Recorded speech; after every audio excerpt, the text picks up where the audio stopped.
Bien, buenos días, estimados alumnos. Vamos a iniciar el- esta lección 22 de metafísica. Ya estaba viendo que nos quedan no muchas lecciones por delante. La próxima semana ya se tiene que estar cerrando el semestre.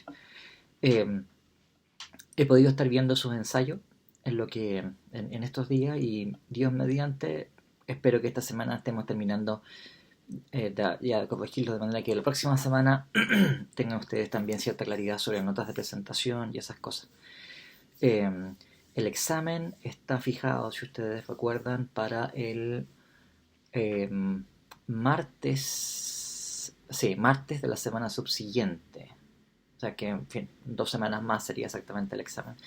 Entonces, si tenemos notas de presentación la próxima semana, también habrá claridad sobre exhibiciones y cosas de ese estilo. Bien. Eh, para lo cual no he tomado ninguna decisión todavía, ¿no? Normalmente las decisiones sobre si se exime gente o no se exime gente y con qué nota se exime a alguien son decisiones que tomo una vez que tengo a la vista las notas de presentación. Y ahí entonces, bueno, uno puede ver si es que eh, la gente ha entendido lo suficiente o no en fin, y más o menos con qué nota sería razonable exhibir. Les recuerdo que estoy ocupando un micrófono, entonces no tengo posibilidades de audio, no puedo escucharlo. Por tanto, las preguntas que quieran hacerme tienen que hacérmelas a través del chat. ¿De acuerdo? Bien, vamos a continuar entonces con los temas que estábamos tratando. En las lecciones anteriores estábamos considerando eh, las concepciones actualistas y en particular estábamos discutiendo acerca de las teorías lingüísticas de la modalidad desde una perspectiva actualista. En esta concepción, los mundos posibles son novelas máximas, novelas que están constituidas por conjuntos máximamente consistentes de oraciones en un lenguaje que desde que Lewis lo planteó de esta manera son habitualmente lenguajes lacedonianos, así se han tomado ahora, o sea, lenguajes donde cada objeto es un nombre de sí mismo. Y lo que estábamos conversando en las clases anteriores era qué dificultades tiene la teoría modal lingüística. En particular, las dificultades que surgen respecto de las llamadas propiedades extranjeras o alien properties, algo así como las propiedades alienígenas, y también de objetos meramente posibles, o sea, objetos que no existen actualmente. No estamos tratando acerca de lo que podría sucederle a un objeto que existe actualmente, sino que de un objeto que no existe actualmente, pero que podría existir. Bien, estas son las famosas posibilia. Y respecto de esos dos puntos surgen problemas para las teorías modales lingüísticas. ¿Okay? Bueno, vamos a continuar entonces con los temas que teníamos que considerar. Y recuerden ustedes que dentro de la familia de concepciones modales actualistas, junto a las teorías lingüísticas, tenemos también las teorías modales combinatorias y las teorías modales que están basadas en universales. Entonces, en la lección de hoy día quisiera yo que entrásemos en estas otras dos teorías.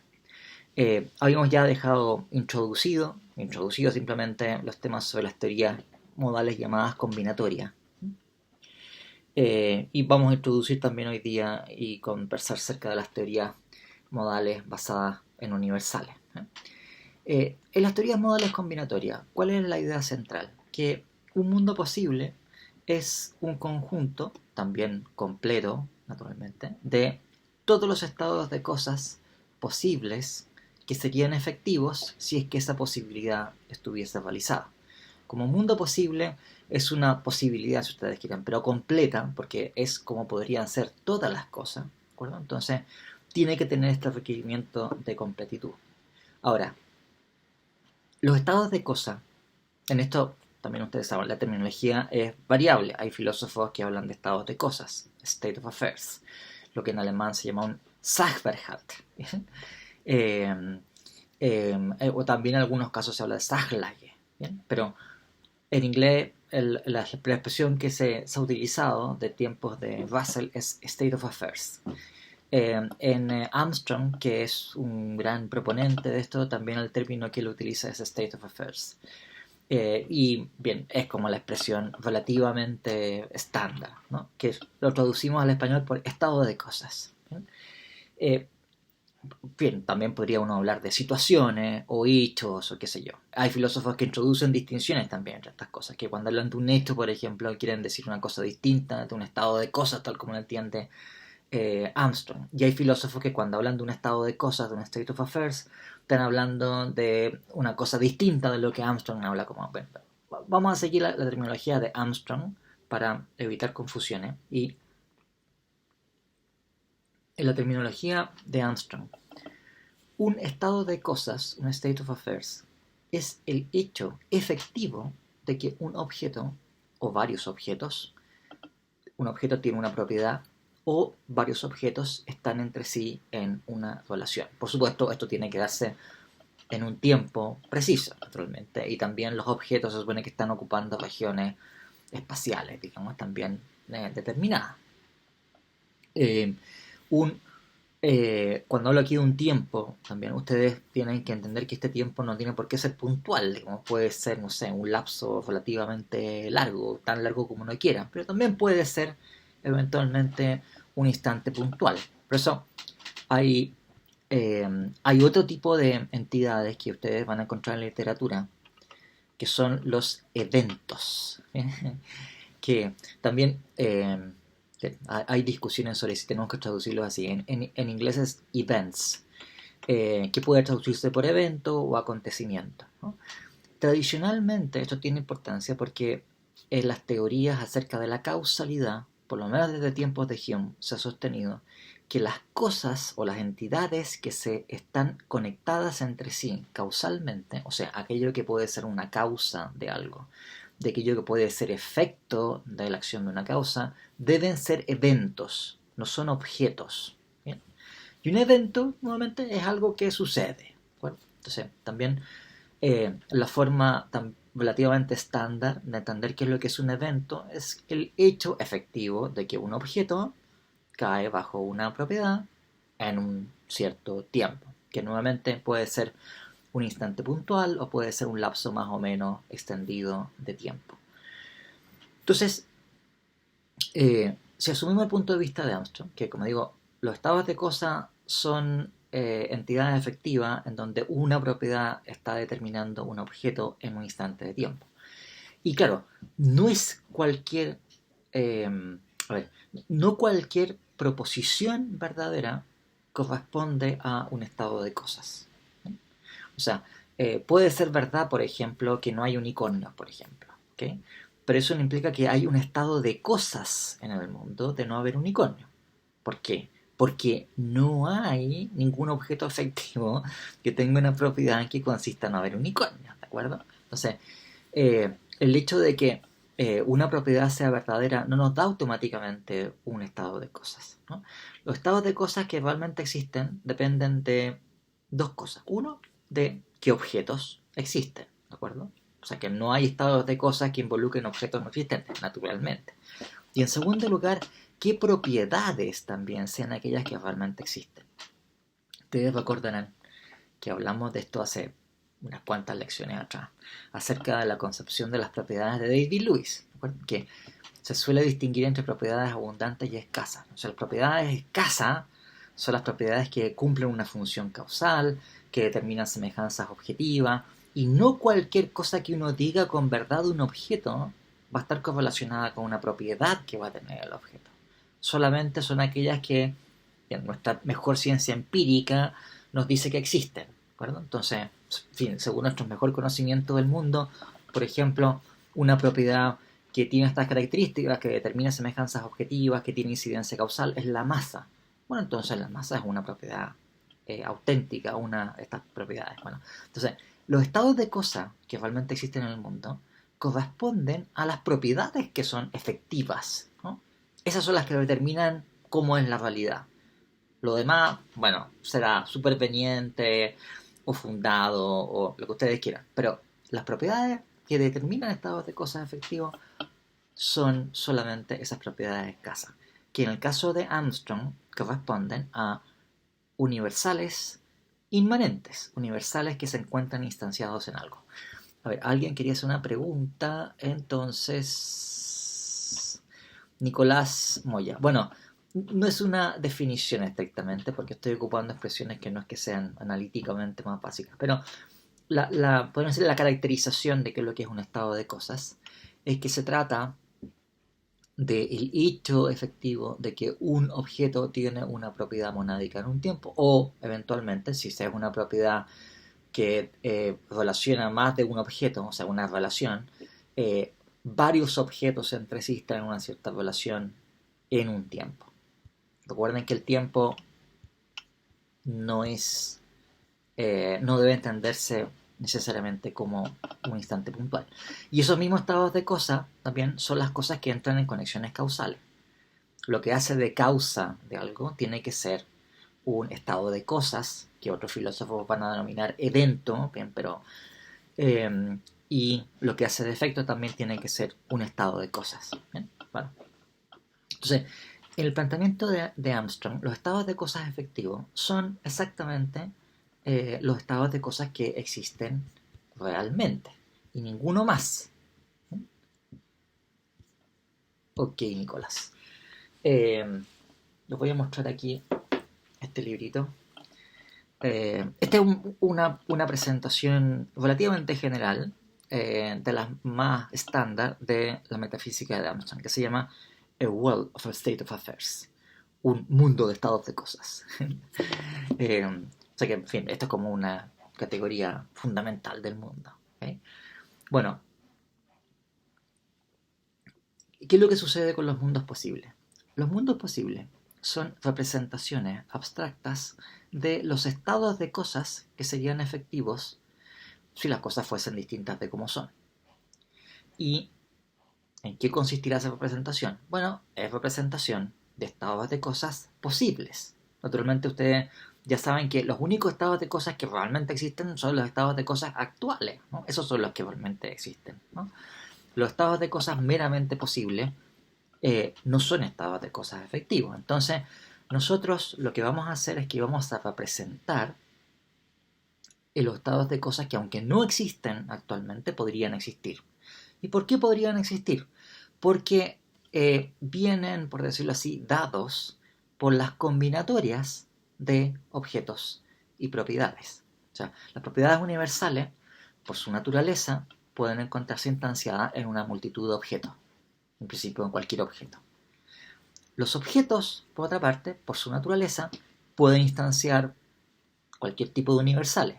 Por supuesto, de hecho instancian ciertos universales, los que instancian, y no otros. Igual los universales inmanentes están instanciados en ciertos objetos y no en otros. Y eso es. Pero, por su independencia mutua, podrían estar esos universales instanciados en otros objetos diferentes de aquellos que están instanciados. Y por su naturaleza, los objetos podrían instanciar otros universales que aquellos universales que de hecho instancian. Entonces, esa independencia mutua de propiedades universales y objetos particulares es la que genera el espacio ontológico modal. ¿Y cómo vamos a representar esos estados de cosas posibles que surgen de esta combinatoria?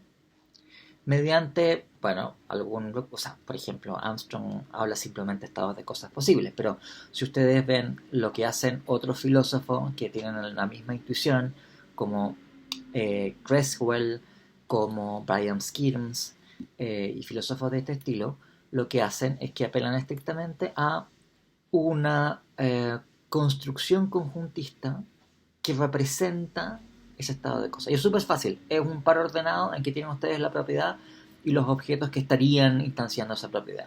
Eso es, ¿no?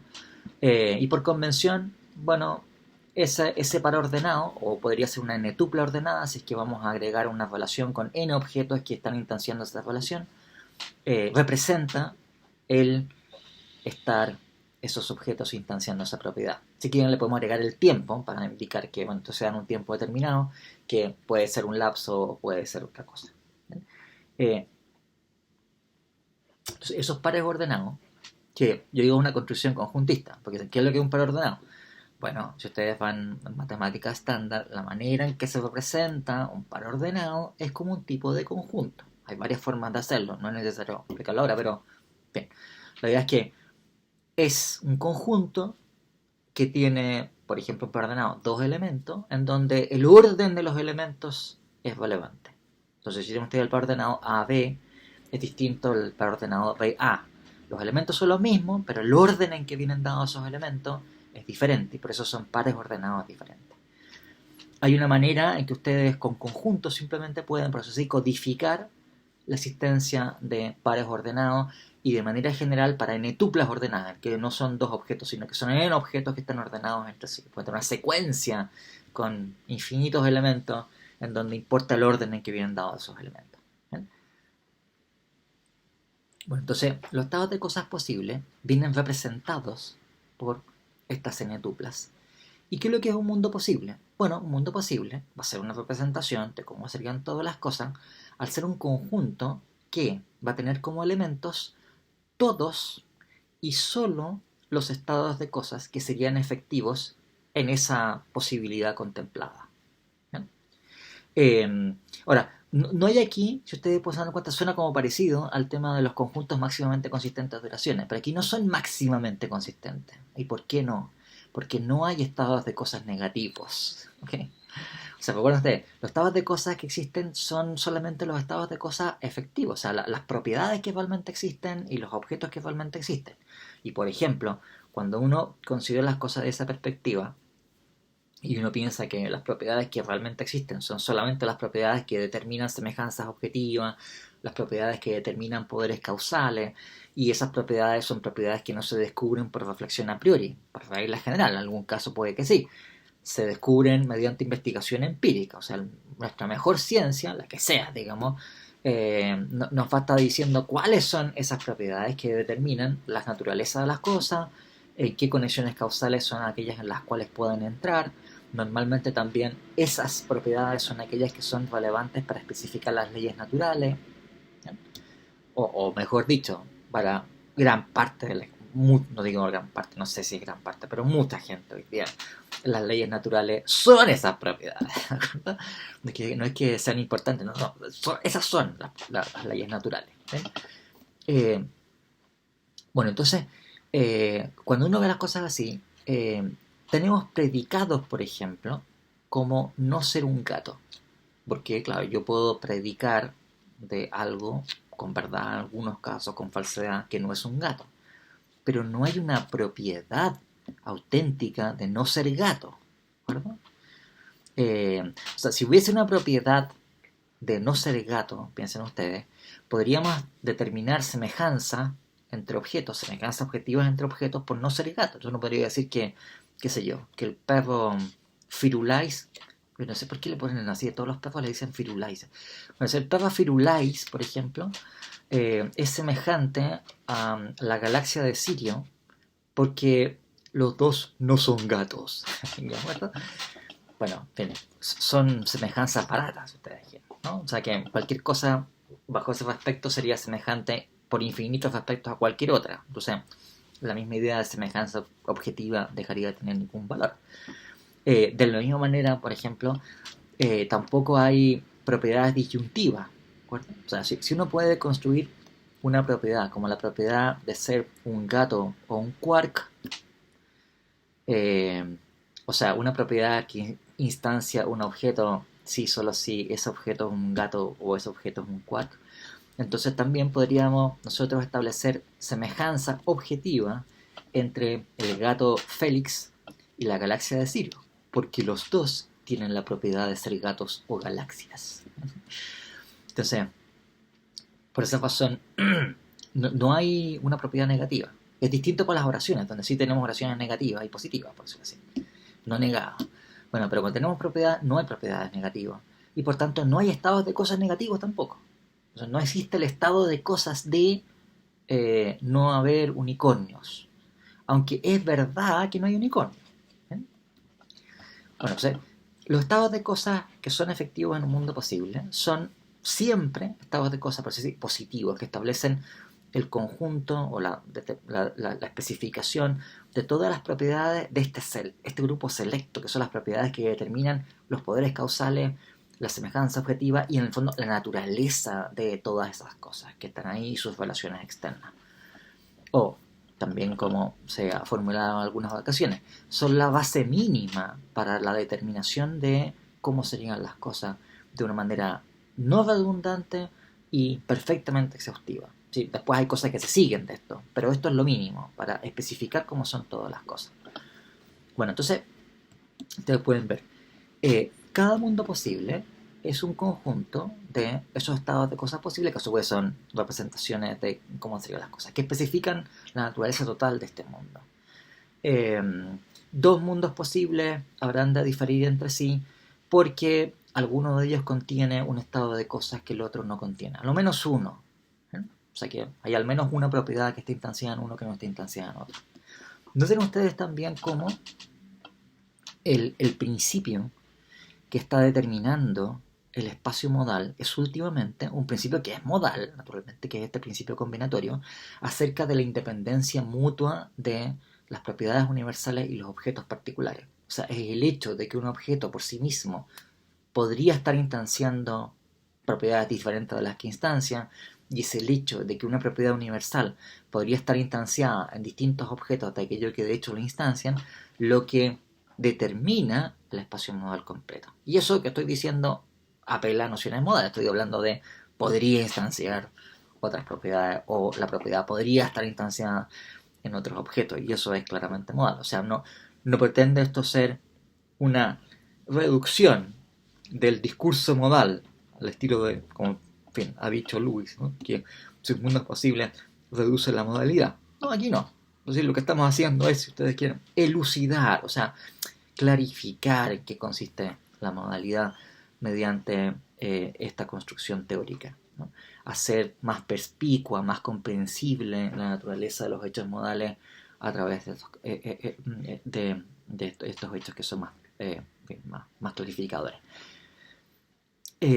Yo en esta formulación he estado haciendo apelación a propiedades universales y objetos particulares, pero perfectamente una teoría modal combinatoria podría funcionar con otras categorías ontológicas. Entonces, por ejemplo, podría uno tener una teoría modal combinatoria, aunque de hecho no sé de nadie que la haya sostenido, pero podría, eventualmente no sería incoherente, que alguien, por ejemplo, las piedras, por decirlo así, los elementos básicos con los cuales se hace la construcción de los mundos posibles, no son propiedades universales y objetos particulares, sino que son tropos, ¿no? Entonces, hay bueno, un buen número de los defensores de ontologías de tropos, no todos, pero un buen número, piensan que los tropos son entidades independientes entre sí que pueden estar juntos o separados, y que de hecho los objetos particulares que nosotros identificamos ordinariamente son las sumas merológicas de todos los tropos que sucede que resultan estar coocupando la misma región espacio-temporal. Como que tenemos el espacio-tiempo, que es como un continuo, y nosotros hacemos un corte en ese continuo y nos fijamos en una cierta región, y cuando hacemos ese corte, por decirlo así, quedan ahí ciertos tropos que están justo en ahí, y esos son los tropos que forman un objeto, ¿no? Eh,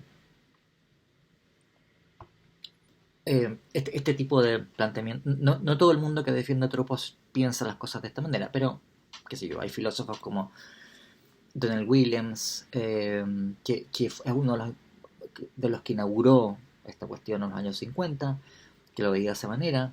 También lo planteó así Keith Campbell, un defensor de ontologías de tropos muy prominente, tiene un libro del año 90 que es muy importante, en fin, y ellos piensan de esta manera.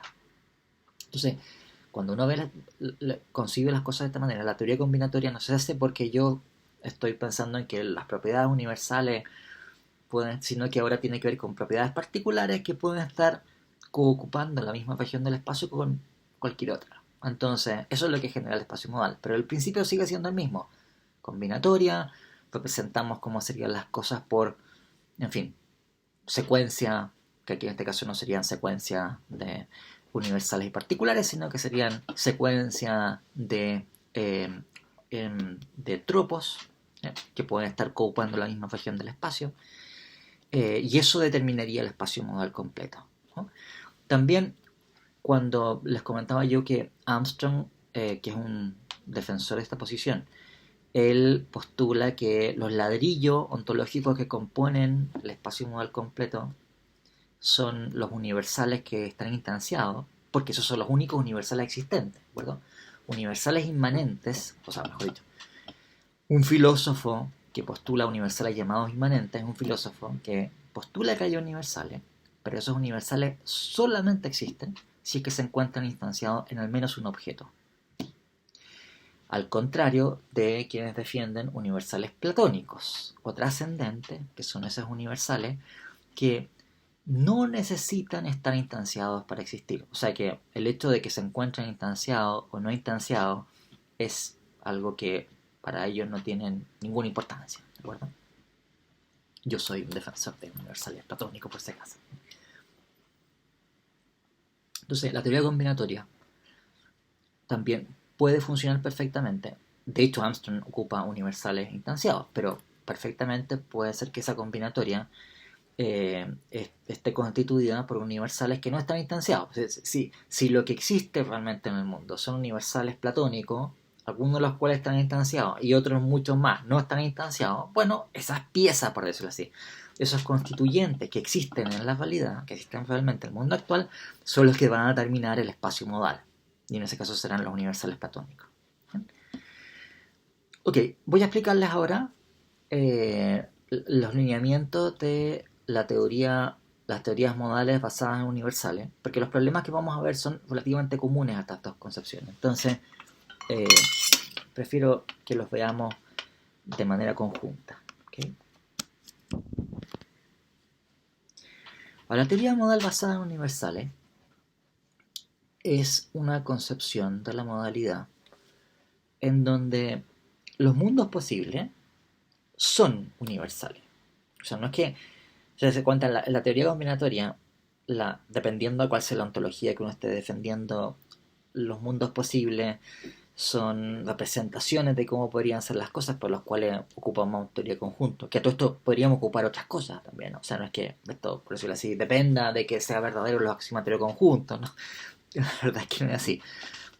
Se ocupa la teoría conjunto sencillamente porque es cómodo, pero realmente no es que esté inscrito en los cielos, digamos, de que sin teoría conjunto esto no va a funcionar. Bueno, la teoría modal basada en universales no es que, por decirlo así, utilice universales para representar de manera abstracta cómo serían las cosas. Que los mundos posibles son propiedades universales. Son propiedades universales de cierto nivel de complejidad, pero son propiedades universales que cumplen esta función de ser una representación abstracta acerca de cómo serían todas las cosas. Ahora, ¿cómo hacen eso esas propiedades universales? La idea es que los universales pueden ser complejos. O sea que, por eso decir, hay formas en que se pueden estructurar universales entre sí para conformar otros universales. Un ejemplo más característico sería un universal conjuntivo. Bueno, por ejemplo, si tengo un universal de tener una masa de 10 gramos y tener forma de cubo, bueno, no hay ningún problema con que uno postule la existencia del universal conjuntivo de tener una masa de 10 gramos y forma de cubo, ¿de acuerdo? Entonces, instancian este universal conjuntivo todas las cosas que conjuntamente instancian el universal de tener forma de cubo y el universal de tener 10 gramos de masa, ¿no? No necesitamos aquí postular más si ustedes en la base son los mismos universales básicos de los cuales estaba hablando un momento atrás, los que especifican cómo son todas las cosas, etc., ¿no? Y se ha denominado universal estructural, esta terminología que inauguró Armstrong también, un tipo de universal complejo, pero del siguiente tipo, ¿no? Es un universal complejo que especifica cómo es algo, por eso que se llama estructural, al especificar, por decirlo así, su estructura, en el siguiente sentido. Tú especificas cómo es algo al indicar cuál es la naturaleza de las partes que lo componen y qué tipo de relaciones se dan entre estas partes. Te voy a colocar un par de ejemplos bien elementales para entender esto, ¿no? Por ejemplo, ¿en qué consiste ser una molécula de agua, por ejemplo? Si ustedes se dan cuenta, lo que nos enseña la química es que el agua, una molécula de agua, es una molécula que está constituida por dos átomos de hidrógeno y un átomo de oxígeno que tienen entre sí ciertos enlaces químicos, ¿cierto?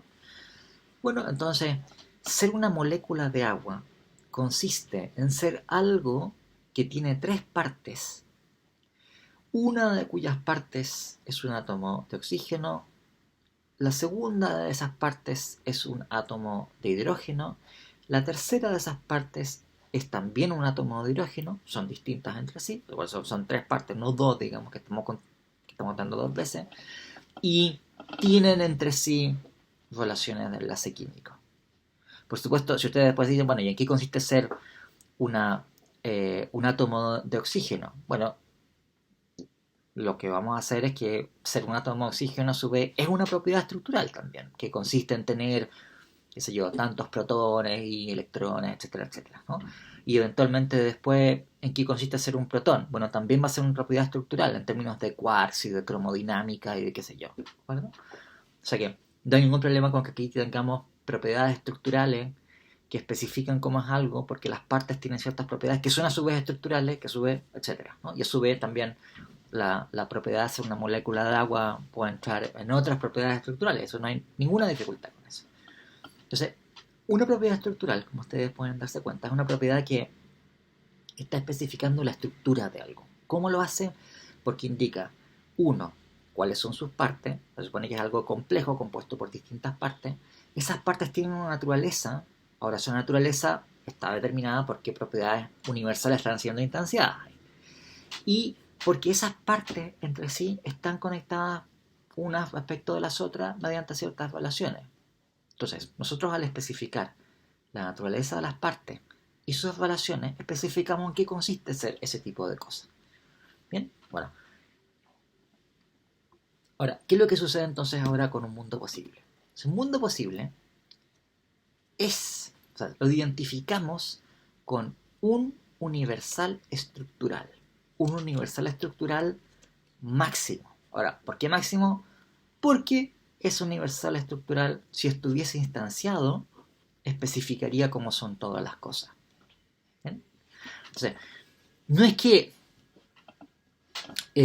no es que el universal, por decirlo así, sirva para representar, o sea, si estuviese instanciado, por supuesto las cosas serían de una cierta manera, pero de la totalidad de universales estructurales máximos, que son infinitos, naturalmente, también piensa usted, la gran mayoría de esos universales también van a tener una estructura infinita, ¿de acuerdo? O sea que van a ser infinitamente complejos. Eso no importa, no estamos hablando de algo que alguien va a decir, por ejemplo, o que alguien tiene que comprender exhaustivamente. Eh, y, y exactamente uno, y no más que uno de esos universales estructurales se encuentra instanciado, que es el que está instanciado actualmente. ¿Bien? O sea, el mundo, por decirlo así, que lo que es la fusión mereológica, o la totalidad, o el todo, de todo lo que hay. ¿De acuerdo? O sea, es aquella fusión mereológica de todas y solo las cosas, tal que todo aquello que es parte de esto. ¿De acuerdo? O sea, es la suma mereológica más grande. Y, y cada uno de esos universales estructurales está especificando cómo sería el mundo, al especificar la naturaleza de cada una de sus partes y cuáles son todas sus relaciones. Entonces, los mundos posibles, en esta concepción, como representaciones abstractas acerca de cómo serían todas las cosas, se identifica con una propiedad universal. Cada uno de esos mundos posibles es una propiedad universal. Ahora, ustedes pueden ver que en fin, esto tiene ciertos presupuestos, más o menos obvios. Primer presupuesto. Bueno, esto supone que hay universales realmente. O sea, depende de una ontología universales. O sea, no, esto no funciona con tropos, naturalmente, de ninguna manera, ¿no? Y la segunda cosa es que ustedes se pueden dar cuenta que de todas estas infinitas propiedades universales, eh, una, solamente una, nada más que una se encuentra instanciada. Todas las demás no están instanciadas. Por tanto, es una concepción en donde de entrada los universales son platónicos, son universales que pueden estar instanciados o no. O sea, si solamente existiesen los universales instanciados, no existiría ningún mundo posible aparte del mundo actual, digamos, ¿no? Solamente existiría el universal estructural que de hecho está instanciado actualmente y ningún otro. ¿Bien? En una concepción de este estilo, ustedes pueden darse cuenta que eh, el conocimiento modal, conocimiento acerca de lo que podría ser el caso, es conocimiento de las propiedades universales. Nosotros cuando conocemos cómo son las cosas, nosotros comprendemos, el conocimiento de un universal es conocimiento potencialmente de la forma en que podría ser cualquier otra cosa que instanciase el mismo universal. Cuando uno conoce ese universal, uno adquiere conocimiento de, como digo, la naturaleza que tendría cualquier cosa si es que lo instanciase, ¿no? Algo así como, mira, si yo sé ciertas cosas acerca de la propiedad de masa, entonces, aunque hay un objeto que se encuentra en el universo muy lejos, o sea, está tan lejos que no hay ninguna señal causal que pueda llegarme de él, yo igual sé cosas sobre ese objeto, porque tiene masa. O sea, o más bien, lo que sé es lo siguiente, que si tuviese masa, entonces pasarían ciertas cosas, porque en eso consiste la propiedad de tener masa. Bueno, ese mismo conocimiento de propiedades, que por supuesto nos permite conocer regiones desconectadas espaciotemporalmente de nosotros en el espacio, en el universo, eh, es también lo que nos permite tener conocimiento modal. Conocimiento modal es conocimiento de propiedades universales y por eso también tenemos conocimiento de situaciones contrafácticas, etcétera, etcétera. Bien. No voy a detenerme en los detalles, pero también yo he levantado esta teoría que yo estaba defendiendo. Entonces, que estos son los mundos posibles. Eh, ¿Cuál es el principal problema que tienen estas concepciones?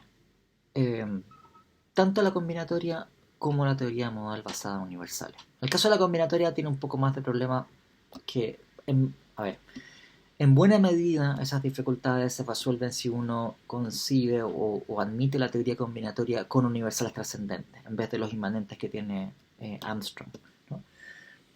Porque si no pasan cosas como esta, por ejemplo, como si ustedes se dan cuenta, eh, el espacio cromático, es decir, el espacio, los colores, ustedes saben, forman un gradiente continuo, ¿no? Es un continuo donde hay infinitos colores distintos. En principio, esos colores, esa totalidad de colores que forman el espacio cromático, del infrarrojo al ultravioleta, pueden ser puestos además en biyección con los números reales.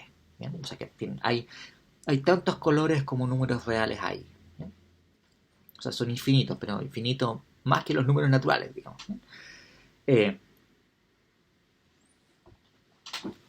es más, los colores además eh, son eh, pueden ser determinados por tres dimensiones distintas, cosa que no pasa con los números reales. Entonces, pueden ser determinados por su tono, y ahí ustedes tienen infinitos tonos distintos, que son tantos como los números reales, pero también los colores se especifican por su brillo, o sea, pueden ser más o menos brillantes, y pueden ser más o menos saturados, así más claros o más oscuros. Y, y por esas tres dimensiones de determinación están especificados. Entonces, hay infinitos colores distintos en lo que podemos llamar el espacio cromático, que es el espacio de todas estas posibles formas. Ahora, si ustedes se dan cuenta, en el mundo actual no podemos suponer que cada uno de esos infinitos colores distintos esté realizado, ejemplificado o instanciado en alguna superficie actual de algún objeto en el mundo actual. ¿Vale? O sea, nuestra mejor suposición es que a lo mejor podemos decir que bueno, puede ser, digamos, de que haya infinitos colores realizados en el mundo actual. Yo creo que no, deben ser finitos, pero bueno, consideramos que pueden ser infinitos colores. Ya bien, pero lo más razonable es pensar es que no todos los colores están realizados en el mundo actual. Entonces, supongamos que hay un tono de azul, por ejemplo, que ningún objeto, ninguna superficie actual tiene ese color. ¿Sí? Eh, si ustedes prefieren, que es lo que hace Armstrong, lo que hace, en fin, muchos filósofos, vamos a suponer que cuando hablamos aquí del mundo actual, estamos hablando de el mundo actual en todos sus tiempos, ¿de acuerdo? O sea, todos los instantes de tiempo en el pasado y en el futuro, desde el principio de los tiempos hasta el fin de los tiempos. Estamos incluyendo todas las superficies de todos los objetos de todo el universo para todos los instantes de tiempo. ¿Okay? No importa cuán grande sea el universo, no importa que, en fin, que cuán extenso sea su dimensión temporal. La cuestión es que hay un tono de azul, que un tono muy particular de azul, naturalmente, y probablemente un tono de azul que no va a ser discriminable para nuestras capacidades visuales, pero que los seres humanos somos capaces de discriminar, no sé, como 100 colores, creo. Y, o sea, que hay tonos, por decirlo así, en que si tú los colocas ahí, uno no es capaz pero son diferentes. Eh, o sea, hay un tono de azul que ninguna superficie lo tiene. ¿Qué es lo que sucede en la teoría modal combinatoria al estilo Armstrong, en donde el espacio modal está determinado solamente por los universales de hecho instanciados? Lo que sucede es que ese color, ese tono de azul, no solamente no está instanciado en ninguna superficie, es que es metafísicamente imposible que esté instanciado en alguna superficie. ¿Por qué? Porque no existe ese tono de color, no hay tal universal. O sea, las posibilidades surgen por la combinatoria de las cosas que existen, ¿de acuerdo? Si hay un color, una universal que no existe, naturalmente que no va a entrar en ninguna combinatoria. Y por tanto, digo, no solamente de hecho, ninguna superficie tiene ese color. Es que en la concepción de Armstrong es metafísicamente imposible que alguna superficie pueda tener ese color. Oye, alguien tenía aquí una pregunta. Todas estas corrientes que estamos indicando, Nicolás, son realistas, ¿no? O sea, piensa que hay mundos posibles, la posibilidad y la necesidad no son cosas que dependen de nosotros, pero son cosas objetivas, pero estas variaciones que estamos viendo tienen que ver con cómo se consiguen esas posibilidades. O sea, ¿qué es lo que las determina? En la combinatoria son propiedades y objetos existentes, en la basada en universales son los universales que de hecho existen. ¿Eh? Eh, Voy a volver a compartirles pantalla. Bueno, entonces, ustedes se pueden dar cuenta que eh, si uno supone que el espacio modal está determinado por las propiedades que están instanciadas actualmente, los universales que están instanciados actualmente, surge este problema, que las cosas, las propiedades que no están, o sea, la naturaleza que no están realizadas en ningún objeto, es imposible que algo las realice. Lo único que es posible es una diferente combinación, una diferente distribución de propiedades universales existentes de hecho, instanciadas de hecho. Pero no es posible que estén instanciadas propiedades universales que no están instanciadas de hecho, porque no hay tales propiedades universales. ¿Eh? Tengo que colocar otro ejemplo también para que vean lo importante que es esta limitación. Supongan ustedes que vamos a tomar la suma de todos los objetos eh, existentes en el universo. Si ustedes quieren también objetos del presente, pasado, futuro, en fin, sin limitaciones temporales. ¿Bien? Esos objetos tienen una masa, ¿de acuerdo? Por tanto, la masa más una magnitud se llama aditiva, o sea que si tenemos dos objetos que son distintos entre sí, cada uno tiene una masa determinada, el objeto que resulta de sumar estos dos, la suma merológica de estos dos objetos, tendrá una masa que es igual a la suma de las masas de esos dos objetos. En fin, tengo una cosa que pesa 1 kilo, tiene una masa de 1 kilo, tengo otra cosa que tiene una masa de 2 kilos, la suma de esas dos cosas pesa 3 kilos, o tiene una masa de 3 kilos. ¿Bien? Bueno, entonces hay una masa de este objeto que es el objeto máximamente grande, ¿ya? O sea que tomamos todos los objetos que existen en el universo, que son muchísimos, no sabemos cuántos son, y el objeto, que es la suma de todos estos objetos, tiene una masa que va a resultar de la suma de todas las masas de todos esos objetos. Vamos a suponer que esa masa es de n gramos. Supone que n es una cifra inimaginable, ¿bien? Pero es finita. Y entonces la masa, la propiedad de masa que se encuentra de hecho instanciada más grande es n. Ahora, piensen ustedes en lo siguiente. ¿Sería posible que algo tuviese una masa de n más 1 gramo? O sea, que n es gigantesco, digamos, ¿no? Pero es de hecho la masa más grande que está instanciada en el mundo. ¿Podría algún objeto tener una masa de n más 1 gramo? Bueno, Nuestra intuición es que, ¿por qué no? Digamos, ¿qué problema habría con que, o sea, en fin, exista algo que sea un poquito más pesado, que sea un poquito más masivo, digamos, que el objeto más grande? Eh, Sin embargo, si uno tiene una concepción combinatoria al estilo de Armstrong, donde el espacio modal está determinado solamente por las propiedades universales instanciadas actualmente, como nada instancia la propiedad universal de tener una masa de n más un gramo, entonces es metafísicamente imposible que algo tenga una masa de n más un gramo. ¿Bien? No solamente es una limitación de hecho, digamos, que de las cosas que existen instancian la masa de tener el gramo y ninguna otra más grande. Bueno, eso no solamente es una limitación de hecho, sino que se convierte en una limitación metafísica. Es imposible, metafísicamente, que algo tenga una masa un poquito más grande de n más un gramo. ¿Bien? Cuando uno elimina la restricción de suponer que solamente existen las propiedades universales instanciadas actualmente y uno incluye todas las propiedades universales, están instanciadas o no están instanciadas, naturalmente que este problema desaparece. ¿Bien? Pero ustedes pueden darse cuenta que hay una diferencia entre una cosa y otra. O sea que cuando uno postula universales platónicos, el espacio modal efectivamente no tiene ese tipo de limitaciones. ¿Bien? Cuando vamos al problema, que veo que vamos a tener que seguir con esto en la próxima lección, ¿bien? Porque voy a dejarlo esto más o menos introducido hoy día. ¿Qué es lo que sucede con esto? Que ustedes recordarán que estuvimos discutiendo acerca del problema de objetos indiscernibles. ¿No? Lo estábamos viendo desde otra perspectiva, la perspectiva de que esos objetos tenían que ser descritos lingüísticamente y las descripciones lingüísticas de objetos indiscernibles también iban a ser la misma descripción. Si las posibilidades metafísicas están constituidas por lo que viene dado en un relato, como el relato es el mismo, son la misma posibilidad. Ahora, ¿qué es lo que sucede aquí? ¿No? Cuando estamos pensando en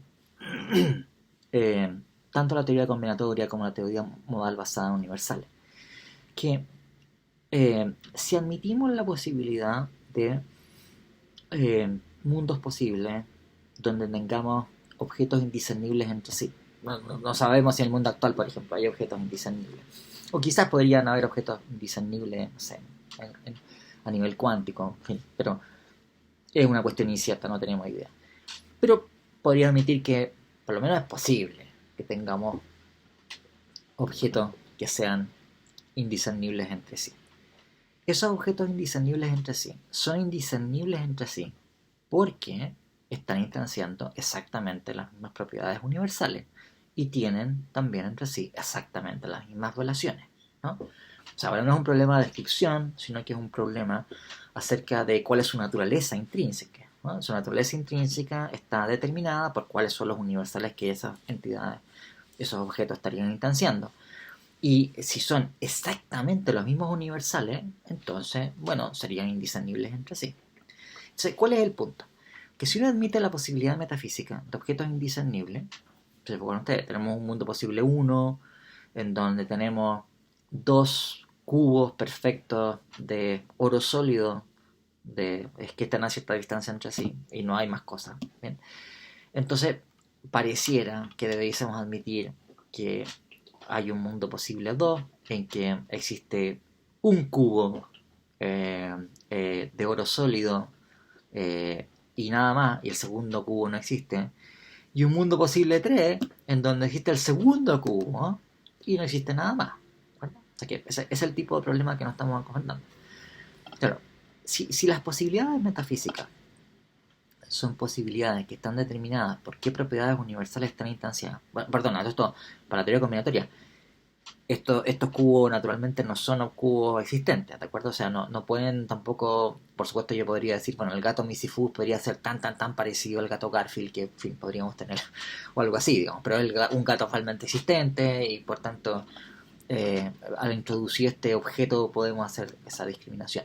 Pero son objetos meramente posibles, ¿de acuerdo? Entonces, la posibilidad de que existan dos cubos perfectos de oro sólido a cierta distancia entre sí, es la posibilidad de que estén instanciados ciertos universales. O sea, no hay ningún problema en realidad en representar esa posibilidad. El problema surge cuando tenemos que representar la posibilidad de que exista el primer cubo y no el segundo, o el segundo cubo y no el primero. ¿Por qué? Porque el espacio modal viene determinado exclusivamente por qué propiedades universales son aquellas que estarían instanciadas, ¿de acuerdo? Y las propiedades universales que estarían instanciadas en la situación donde está el primer cubo y no el segundo, o el segundo cubo y no el primero, son las mismas propiedades universales. Entonces, ¿cómo es que son posibilidades diferentes? ¿No? Pero el tema que tiene que ver con los problemas que estábamos viendo acerca de los indiscernibles y los problemas indicados por Adams y qué sé yo, ¿no?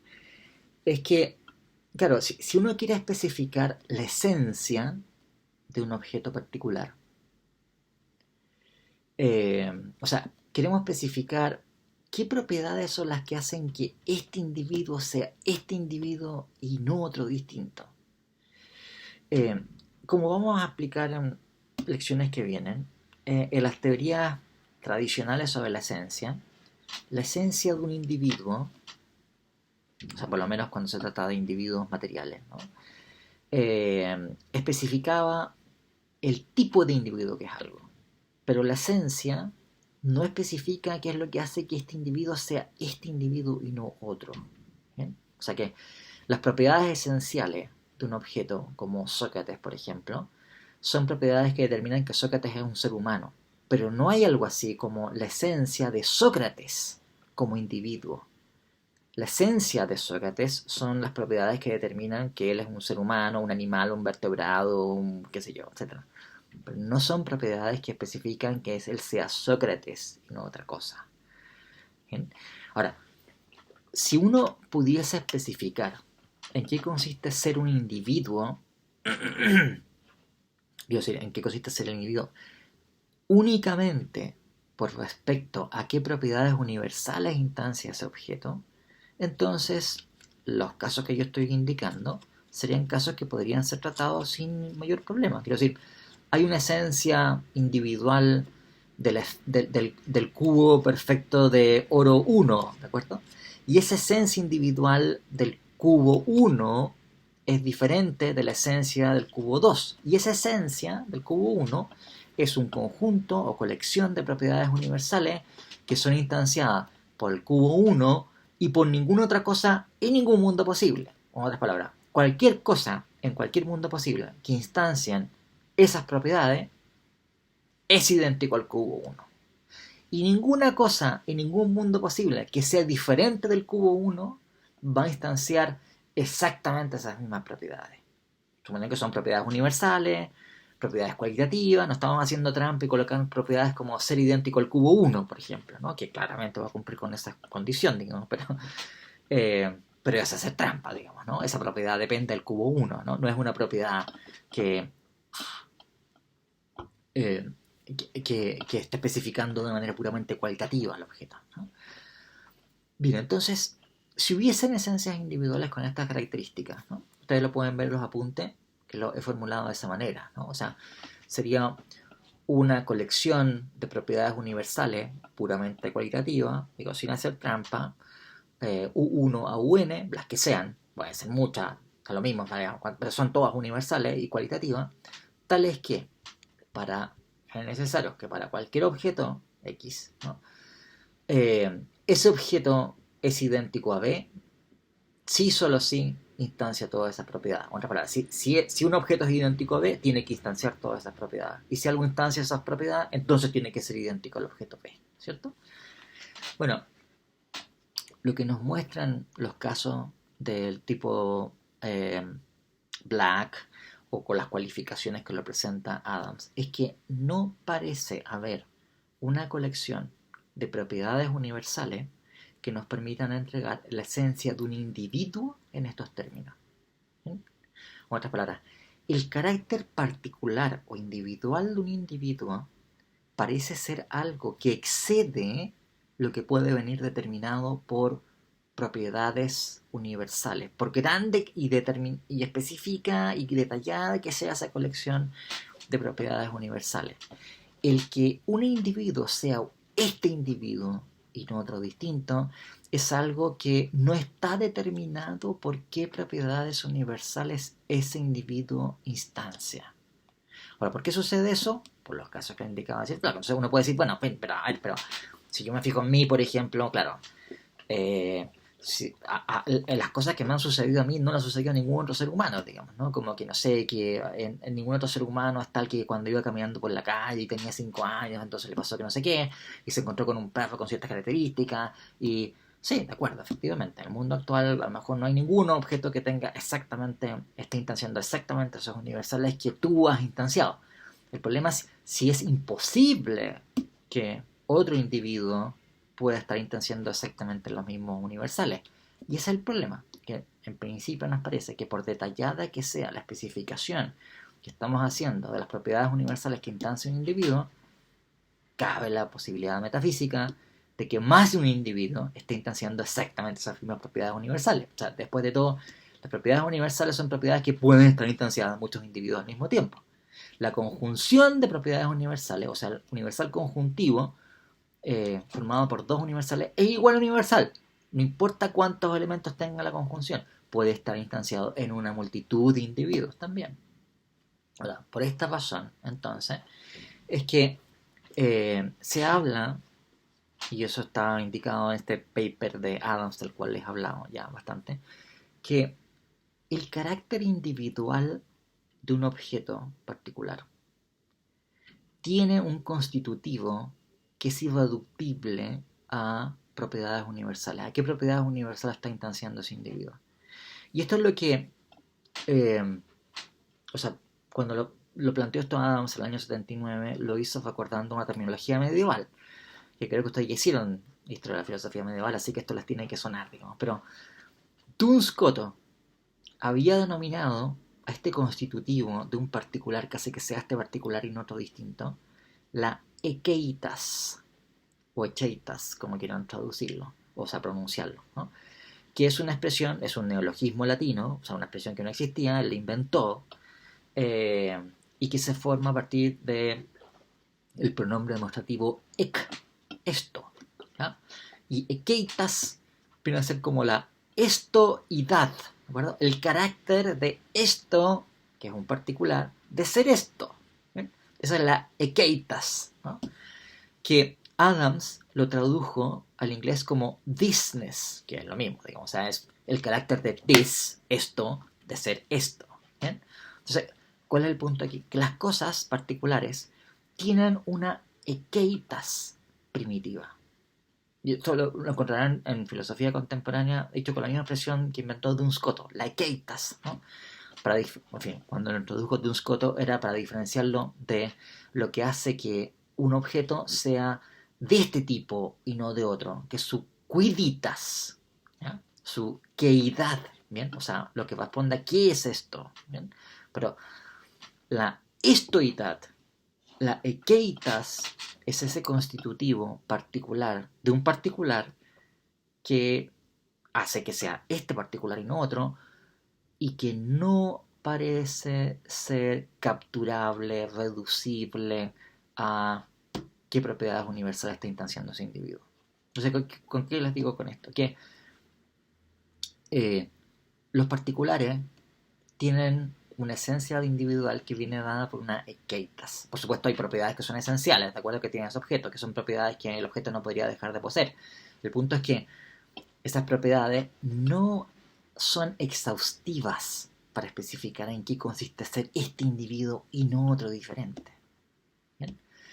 Y porque se da eso, entonces pareciera que no tenemos nosotros recursos en base a propiedades universales, a qué propiedades universales estarían instanciadas, eh, para dar cuenta que habrían dos posibilidades realmente diferentes entre sí y que diferirían exclusivamente por qué individuos se encuentran o existirían en esas posibilidades. O si ustedes quieren, serían posibilidades que diferirían exclusivamente por la ekeitas del objeto que existiría ahí. No diferirían por la quiditas de esos objetos. Los objetos tendrían las mismas propiedades universales, tendrían la misma naturaleza cualitativa, pero no serían el mismo individuo, ¿bien? Porque su Ekeitas sería diferente. Bueno, vamos a tener que quedar aquí y vamos a continuar el día jueves, la próxima lección con estos temas. Y espero ya el día jueves que pasemos a ver otros temas sobre esencia, propiedades esenciales y cosas así. Así que quedamos aquí. Hasta luego.